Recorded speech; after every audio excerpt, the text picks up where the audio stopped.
Polda Metro Jaya mengaku mempunyai alat bukti yang cukup kuat untuk menetapkan tersangka atas tewasnya Wayan Mirna Salihin. Meski demikian, kepolisian akan terlebih dahulu melakukan gelar perkara dengan kejaksaan sebelum menetapkan seseorang sebagai tersangka.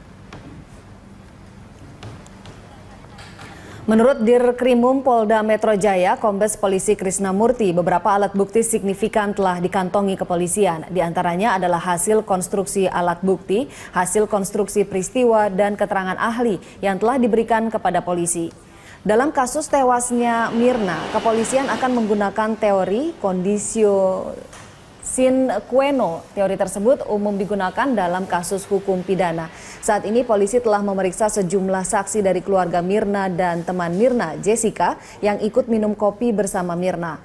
Polisi juga telah melakukan olah tempat kejadian perkara di lokasi kejadian.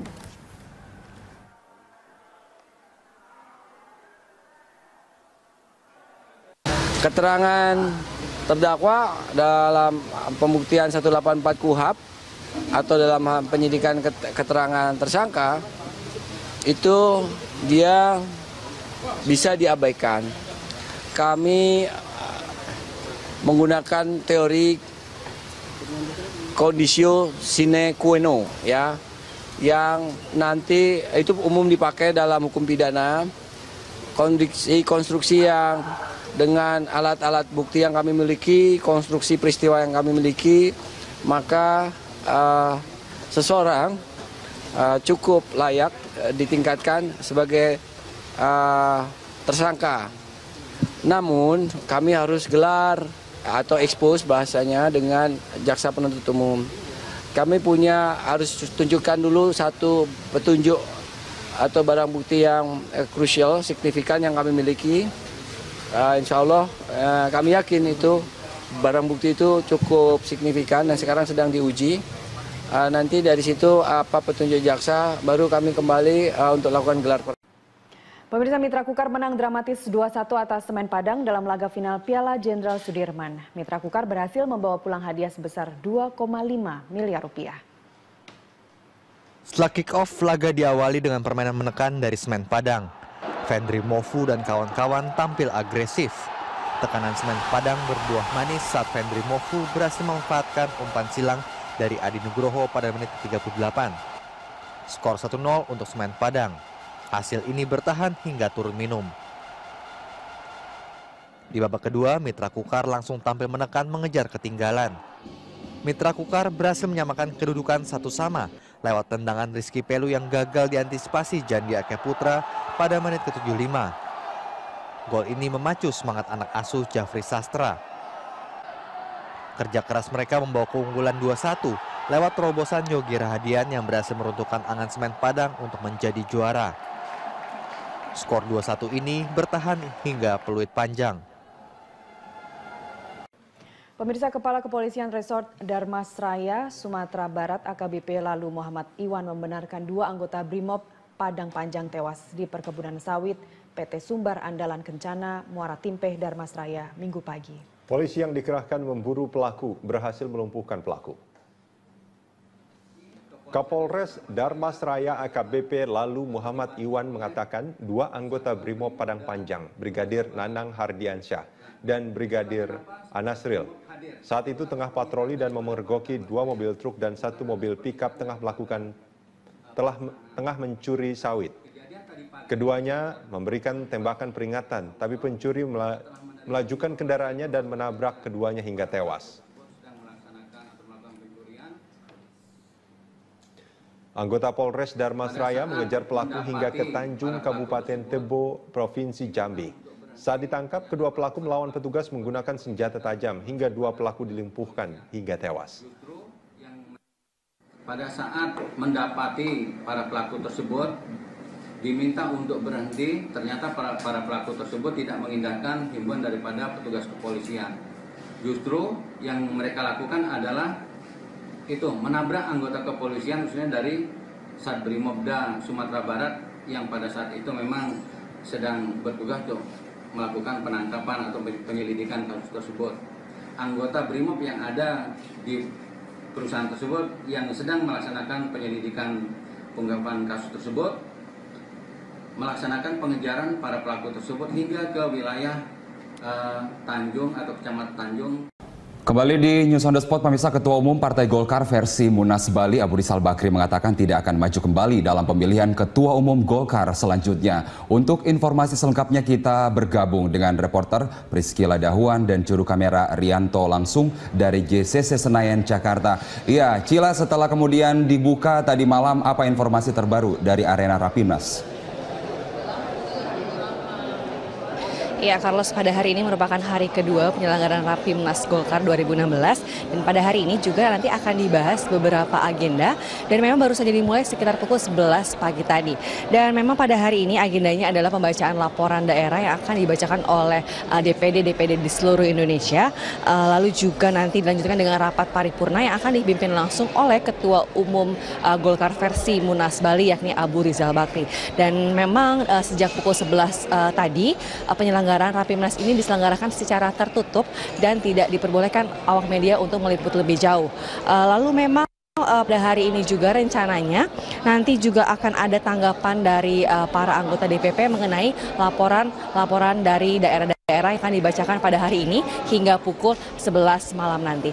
Lalu berbicara mengenai penyelenggaraan Rapimnas ini yang memang sempat menuai pro dan kontra, namun dengan tegas Abu Rizal Bakri menyatakan bahwa Rapimnas ini adalah sah karena memang diadakan berdasarkan dengan anggaran dasar rumah tangga dari Partai Golkar itu sendiri dan juga tentunya dengan restu dari Jusuf Kalla selaku politisi Golkar yang senior dan juga selaku juga ketua dari tim transisi di Partai Golkar ini. Dan untuk lebih jelasnya kita akan langsung mendengarkan pernyataan dari Abu Rizal Bakri mengenai hal ini. Nanti kita lihat keputusan siapa yang sah. Pelaksana Munas itu di dalam anggaran dasar dikatakan adalah DPP, Dewan Pimpinan Pusat Partai Golkar. Seperti ketahui Dewan Pimpinan Pusat Partai Golkar yang ada sekarang adalah Bali, karena keputusannya adalah serta-merta di Pengadilan Tinggi dan Pengadilan Negeri. Tetapi kita mengikut sertakan semua pihak untuk ikut dalam Rapimnas ini, dalam Munas yang akan datang gitu. Tapi Rapimnas ini belum memutuskan.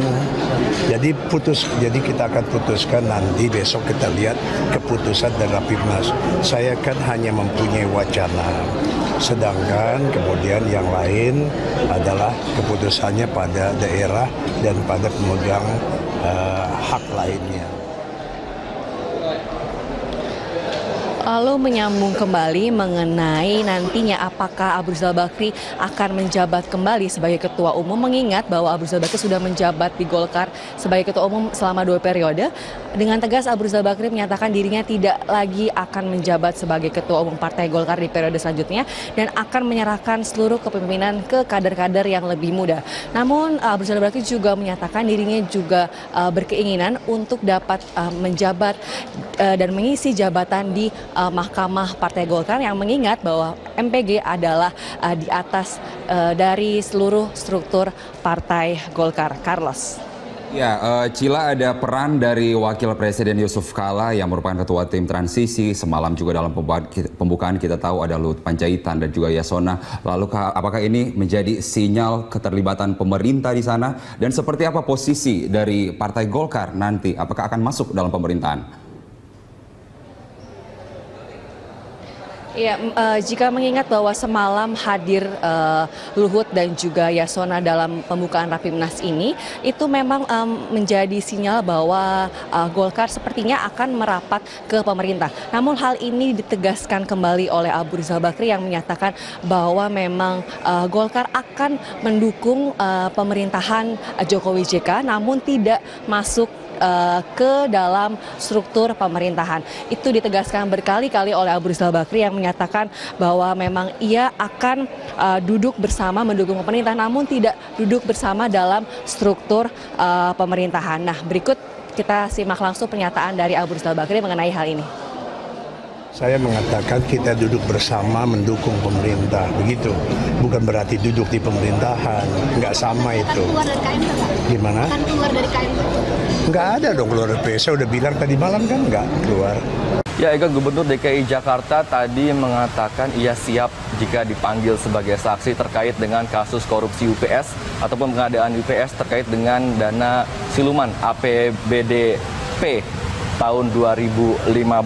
Ahok mengatakan akan siap jika dikonfrontir dengan Haji Lulung terkait dengan pernyataannya bahwa di DPRD lah yang mengusulkan dana siluman terkait dengan pengadaan UPS di sejumlah kota di DKI Jakarta. Dan berikut pernyataan Gubernur DKI Jakarta di Gedung Balai Kota. Jaksa minta bantu kita untuk bantu saksi yang memberatkan. Dikit memberatkan tersangka.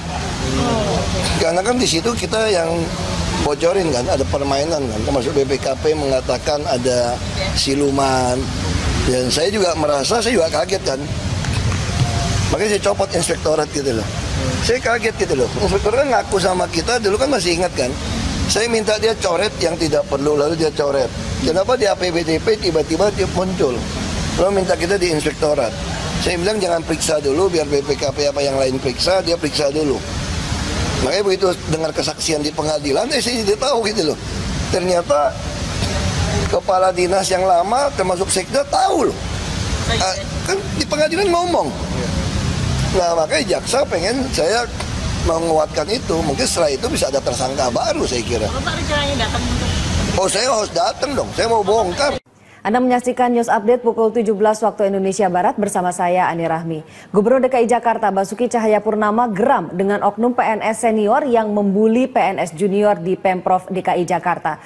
Kasus bullying ini didengar Ahok melalui laporan adanya PNS senior yang melarang PNS junior untuk menggunakan bus jemputan. Bukan dihilangin, Nas. Kan kita tanya sama PNS ya. Ini namanya ngelunjak, saya bilang. Ini namanya betul-betul ngelunjak. Kita kasih bus, pagi-pagi datang. Tanya sama PNS muda, bisa naik nggak? Dibully loh di dalam bus. Sama yang udah duduk, merasa kursi punya dia. Jadi kalau PNS muda dibully, ini pertama. Terus kedua, ada iuran bulanan lagi. 75.000 sampai 100.000. Brengsek kan luar biasa nih, ada iuran bulanan. Yang menarik iuran siapa Pak? Iya, saya ada grupnya, ada kayak gengnya nih. Udah kayak ada gengnya, kayak membership. Yang muda-muda nggak bisa naik. Dibully karena ini punya si A, si B kursinya. Terus kalau ada yang penumpang biasa, numpang naik boleh nggak? Boleh, dipungutin duit. Ya saya kan taruh mata-mata banyak. Pak, itu iurannya buat sopir. PNS, sopir digaji kok, makanya dia ada permainan. Terus tarik lagi dari penumpang. Nah, itu udah dosanya. Dosa apa lagi? Pemirsa, penyidikan kasus dugaan korupsi pendirian Bank Banten terus dilakukan oleh KPK. Dan untuk kedua kalinya Gubernur Banten Rano Karno diperiksa sebagai saksi dalam kasus itu. Kita akan mengetahui bagaimana perkembangan terkini dari KPK bersama reporter Yul Yanawan dan juru kamera Bobby Tobing langsung dari gedung KPK Jakarta.